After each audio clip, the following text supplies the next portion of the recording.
La famille, si c'était un départ de Cochin, je la convie à la chambre mortuaire à 9 h, ce qui supposait que j'arrive à l'agence à 8 h 30 pour préparer la corbeille de pétales de rose, les papiers dans l'enveloppe, certificat de décès, autorisation de fermeture de cercueil, autorisation de crémation, permis d'inhumer, taxes à payer. Il fallait rien oublier. Vérifier plutôt 2 fois qu'une. Prendre 2-3 bougies, vérifier une autre cravate, chier si ce n'était déjà fait, et me faire un petit café serré si j'en avais encore le temps. Et puis me rendre d'un pas décidé à la chambre mortuaire rue Méchin, sonner. La porte en métal bleu coulissée. Dire bonjour à la responsable de la chambre. Saluer le gars qui avait mis en bière mon défunt. J'entrai alors dans le box. Vérifier le nom et les dates sur la plaque du cercueil. Mettez en place le couvercle en laissant visage et main du défunt visibles. Posez délicatement une bougie près de la plaque. Corbeille de pétales de rose à côté, sur une chaise. Regardez sans regarder le visage du défunt. Le découvrez à cet instant. Ne l'avais pas connu avant, vivant. Dans ma caboche, je n'imprimais pas. Valait mieux. Puis à 9 h moins 5, je m'inquiétais de l'arrivée du corbillard, de mon équipe de porteurs. Si c'était Alfredo et son fils Michael, pas de souci. Ils étaient toujours à l'heure. Alfredo devait se lever à 5 h pour astiquer la carrosserie de son corbillard. Une petite giclée désodorisant à l'intérieur de l'habitacle. Un coup d'aspirateur à l'intérieur. Ces gestes accomplis, il devait réveiller son fils, vérifier une énième fois l'itinéraire, les convois du jour, les convois de la semaine. J'aimais beaucoup travailler avec Alfredo. Avec les autres équipes chauffeurs-porteurs, j'étais moins à l'aise. À 9 h, j'allais chercher la famille dans la salle d'attente, solennelle, sans faire non plus trop de manières. Sourire timide, poignée de main moite, et la phrase rituelle. Je vous conduis jusqu'au corps de votre père, de votre mère, de votre sœur, de votre frère. Pas « je vous accompagne jusqu'à votre petite maman, petit papa ». Le corps d'eux, à défaut de prononcer un mot plus brutal, la dépouille ou le cadavre. Déjà dire le corps d'eux, ça met une distance. C'est encore la personne, et ce n'est déjà plus la personne. C'est son corps, glacé, apprêté, habillé, traits figés, visage apaisé comme ils disent, ou visage méconnaissable comme ils taisent. Meurtri par la maladie, difficile à regarder. Et pourtant, le voir à cet instant, durant la demi-heure de recueillement qui précède la fermeture du cercueil, c'est très important. Ça permet de réaliser. Ça devient réel. On se cogne aux angles du polyèdre en bois verni. On se cogne au corps raidi. Par expérience, je vous le dis, cette dernière image du défunt dans sa boîte, elle ne se superpose pas au souvenir de lui vivant. La réalité, elle est souvent moins pire que le fantasme. Mieux vaut être présent à ce moment-là, assister à la fermeture, que s'y dérober et laisser l'inconscient s'emballer. Se dire après coup, et si c'était pas le bon corps dans la boîte, s'il s'était trompé à la chambre mortuaire, est-ce qu'ils ont bien fait les choses? Est-ce qu'ils lui ont bien mis les habits que j'avais confiés au gars de l'amphi? Toutes ces questions se posent, à un moment ou à un autre. C'est pour cela qu'il faut être très vigilant et veiller aux détails. Et dire la vérité aux familles. Ne pas les ménager, tout en faisant preuve de tact. Et j'étais là pour ça, pour les accompagner dans ce moment de séparation, en nommant au fur et à mesure tous les gestes que nous allions accomplir sous leurs yeux. La demi-heure écoulée, j'annonçais la fermeture du cercueil à la famille.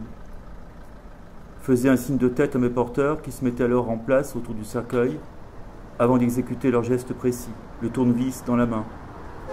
Placer les vis. Visser les vis. Placer ensuite les cache-vis. Si crémation, nous devions attendre l'agent de police pour la pose des scellés. 2 cachets de cire sur les vis police, à la tête et au pied du cercueil. S'il y avait plusieurs départs ce jour-là, à la même heure, dans des établissements différents, Eh bien, il arrivait en retard. Ça foutait en l'air mon convoi. Un retard d'un quart d'heure, ça suffit pour tout décaler. Je vous rappelle qu'un corbillard n'est pas un véhicule prioritaire. La traversée de Paris n'est pas toujours aisée. Mieux vaut prévoir large. Comptez 1 heure entre le départ de la chambre mortuaire et le début de la cérémonie à l'église ou au crémat. Parce qu'on n'est pas à l'abri des embouteillages, des travaux sur la voirie. Et mes gars, même s'ils avaient fait déjà maintes fois ce trajet, de Cochin à Père-Lachaise par exemple, je leur mettais quand même le plomb, avec le trajet indiqué au stylo bille ou souligné au fluo. La plupart des porteurs avaient la vingtaine. Ils venaient de banlieues lointaines, connaissaient mal Paris. Je les aimais bien, ils étaient mes partenaires. On avait parfois le temps de parler dans les moments d'attente, durant le trajet, quand la famille ne prenait pas place dans le corbillard. Au début, ils acceptent de faire ce métier un été, pour dépanner. Un petit boulot pas exactement comme un autre.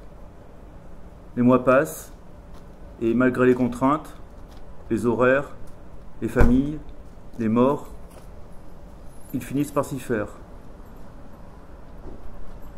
Alfredo, par exemple, il était propriétaire du corbillard. Il avait embauché son fils et les copains de son fils. Entre faire de la manutention dans le supermarché du coin et transporter les morts d'un bout à l'autre de la ville, il préférait encore ce métier de croque-mort. Les gens ignorent les gestes que le mot recouvre. Un mot devenu presque désuet, comme celui de pompe funèbre. Car la pompe, entre-temps, on s'en est éloigné. Ça ne veut plus dire grand-chose. Plus de drapés en velours gris devant les maisons, plus de carrosses, plus de brassards, plus de signes ostensibles, un trajet incognito dans les rues de Paris, direct cimetière, direct crématorium, dans un véhicule banalisé. Une cérémonie express, pas de chichi. Une volonté plus ou moins camouflée d'expédier l'affaire, de faire disparaître le corps en y mettant plus ou moins les formes. C'est cela qu'on attend des croque-morts. Sans un mot de trop, avec la discrétion requise dans ces circonstances, et du tact si c'est pas trop leur demander. Sur le moment, on leur sait gré de leur professionnalisme. On est même prêt à glisser un petit billet dans la main moite du maître de cérémonie, si tout s'est bien passé.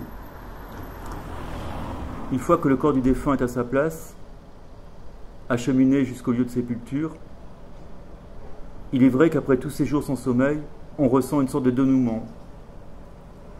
On dormira mieux la nuit prochaine. Et la vie reprendra son cours. Et la terre se tassera. Et les fleurs faneront à vue d'œil sur la pierre. Et à la fin du convoi, souvent, Michael, le fils d'Alfredo, se tournait vers moi et me disait gentiment, elle avait l'air contente, la famille. Ouais, elle était soulagée, la famille, que ce sale moment soit derrière elle. Parce que la famille, le jour des obsèques, elle a beau être sonnée, elle n'est pas non plus anesthésiée. Elle voit tout, elle entend tout. Elle est très sensible aux détails, aux mots, aux coupes, au tempo. C'est le maître de cérémonie qui est le plus exposé. C'est lui qui encaisse les coups. Les porteurs aussi, ils dérouillent parfois. Leur travail est morcelé. Ils n'interviennent qu'à des moments précis. Le reste du temps, ils sont en retrait, dans l'attente. Ils ont le temps de fumer des clopes sur le parvis de l'église, derrière le corbis. Ils n'ont pas toujours eu le temps de prendre une douche le matin. Leur costume, il est parfois froissé de la veille, et les chaussettes Picsou, ils auraient pu éviter. Il arrivait que la famille apprécie leur jeunesse, malgré leur dégaine nonchalante et leur regard absent. Il se dégageait de leur corps juvénile une sorte de douceur. Ça faisait du bien dans ces circonstances. Aussi étaient-ils conscients qu'ils ne faisaient pas n'importe quel métier. Ils avaient le temps de développer une pensée sur ce qu'ils faisaient. Il suffisait de les interroger et de leur prêter quelque attention. Ils ne tardaient pas à s'ouvrir et à délivrer des phrases bien senties, des images qui me touchaient. Bien sûr, j'étais leur aîné. Leur candeur me faisait du bien. Je ne les prenais pas de haut. Aucune relation de hauteur entre nous. Plutôt de la pudeur.